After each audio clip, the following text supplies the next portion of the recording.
Bapa menantikan saudara berbuah. Saya tidak tahu sudah berapa lama Bapa menantikan untuk saudara berbuah. Tapi hari ini saya menyuarakan isi hati Bapa buat saudara. Bapa sedang menantikan saudara berbuah. Jangan sia-siakan penantian Bapa. Jangan sia-siakan pekerjaan Bapa dalam hidup saudara. Saya yakin dan percaya, semua saudara pernah mengalami jamahan Tuhan dalam hidupmu. Pernah mengalami berkat Tuhan dalam hidup saudara. Pernah mengalami firman membentuk hidup saudara. Pernah mengalami Tuhan bicara banyak buat saudara. Semua Bapak lakukan dengan tujuan supaya engkau berbuah. Dan tahukah saudara, dia sudah membuat tempat pemerasan anggur untuk mengolah buah yang saudara hasilkan. Untuk memuliakan nama Bapa saudara. Tapi, kalau dia dapati saudara tidak berbuah.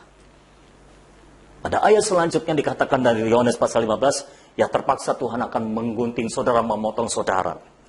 Saudara, Bapa menantikan saudara berbuah. Dia sudah mengerjakan segala hal supaya saudara berbuah. Seharusnya lah saudara berbuah. Dia akan kecewa kalau saudara tidak berbuah. Tujuan saudara ditempatkan oleh Tuhan dalam dunia ini. Tujuannya adalah supaya saudara berbuah. Supaya saudara menghasilkan buah. Makanya di dalam ayat 8 tadi di Yohanes 19 dikatakan, dengan demikian nama Bapa akan dipermuliakan, dan dengan demikian engkau adalah muridku yang sejati. Pokok anggur yang sejati. Menghasilkan murid yang sejati. Kalau muridnya itu berbuah banyak saudara-saudara. Nah saudara, pada hari ini saya berdoa supaya saudara paham, menangkap isi hati Bapak. Jangan kecewakan Bapak. Bapak mengharapkan, sangat mengharapkan saudara menghasilkan buah. Bapak sedang menantikan untuk melihat engkau menghasilkan buah. Di tengah pandemi corona ini saya sampaikan isi hati Bapak untuk saudara. Tuhan mau saudara berbuah.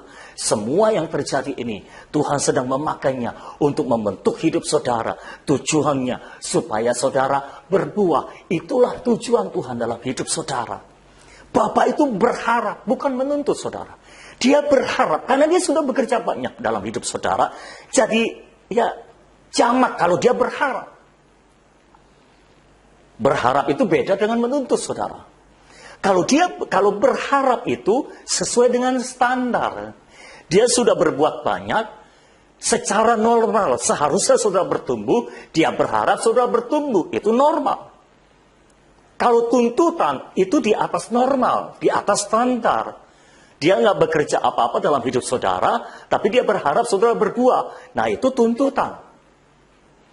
Tapi ini dia sudah bekerja banyak, dia berharap saudara berbuah. Lagi pula kalau harapan itu dimotivasi oleh kasih.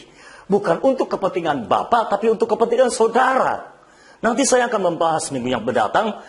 Kalau saudara tidak berbuah, itu kerugian besar buat saudara. Memang kalau saudara berbuah, Bapak dipermuliakan.